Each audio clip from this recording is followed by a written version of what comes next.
at home. And but again, from our gathering, we're going to be picking and choosing the next topic in terms of advice for the newly married. Well, no, you do the picking. I'll pick. You pick. Ooh.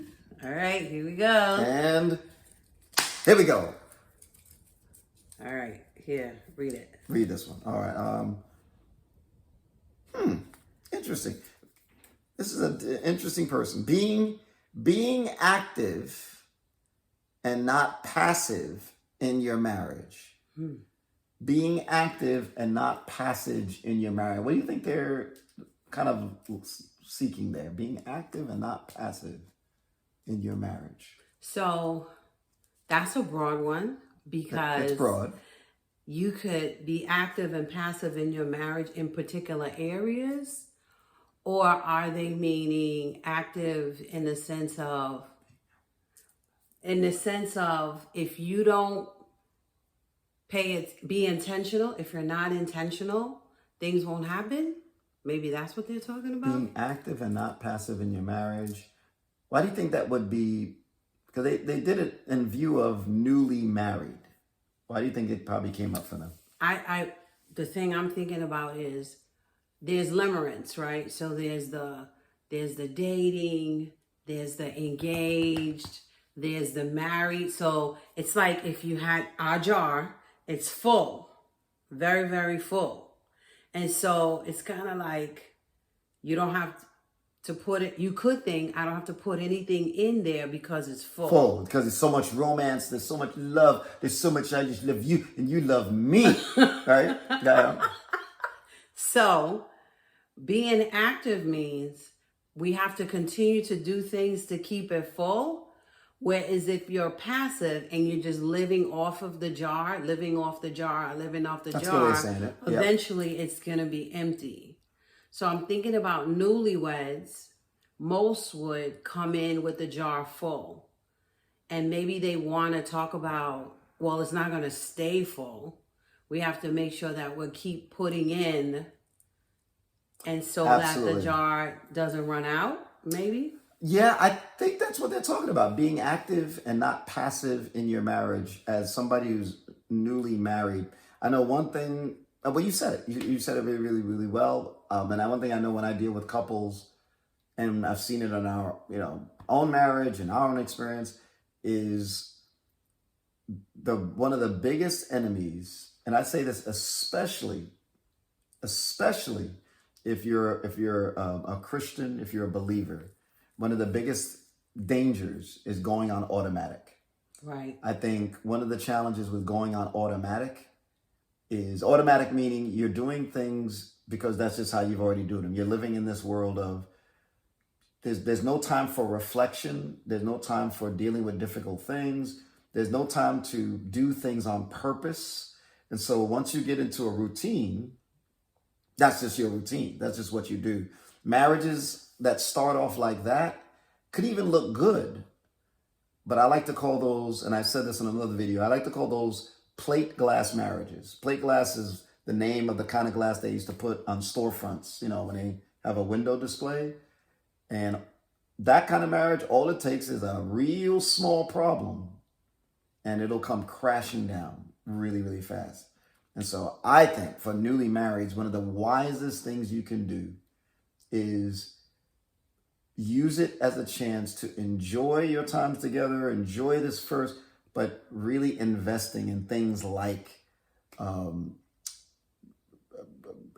whatever things that if you're in a church, things that your church offers to build marriages up, building new relationships with people that are married and getting input from other people, reading good material just to get some things in your heart and your mind, having what we call the 5 Ps meeting. Yeah, that's what. Or as Gottman would call it, the State of the Union meeting. Things where you have time that's on purpose invested in your marriage to make sure issues are dealt with. Because you're going to have a lot of issues especially the first 7 years, first year, and then so forth.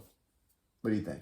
Yeah, I was thinking about that. Today I was talking to somebody, and one of the things we mentioned was in relationships, there's often not a place to talk about difficult Difficult things, conversations. right? We talked about that one too. And Yes, so part of being active and not passive is having that time once a week where you sit down and you do the 5 P's.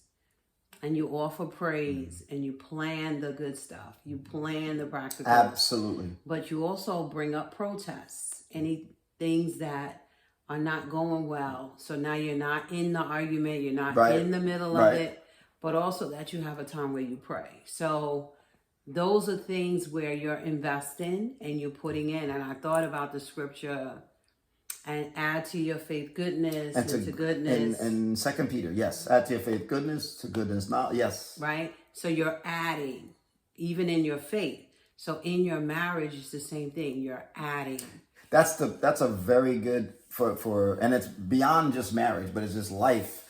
That the idea of adding to your faith goodness, knowledge, self-control. The whole thing Peter is saying is spiritual people do things on purpose, Right. and intentionally, which Right. means spiritual people can pause, reflect, and then choose what's next. Right. And having anything in your marriage that helps you to do that Right. will help. It will really, really, really help. So, look, I want to encourage you as we wrap this up.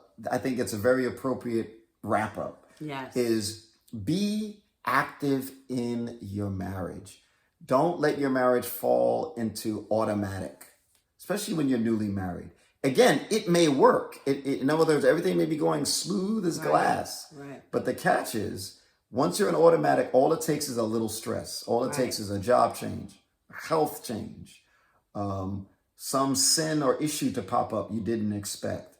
And then you'll be kind of stuck in a position where things have accumulated. You don't know what to, like, it just can make it harder to get out of it. Whereas if you're investing, I like to look at it this way. The minute you get married, you're on a countdown. You're on a countdown to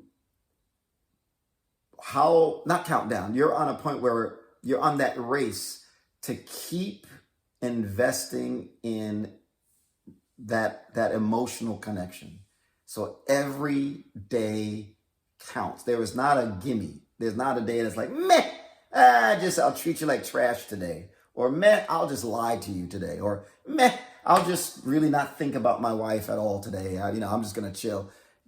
Don't allow that kind of, I love that word, meh. It says it all. Meh to go into your marriage.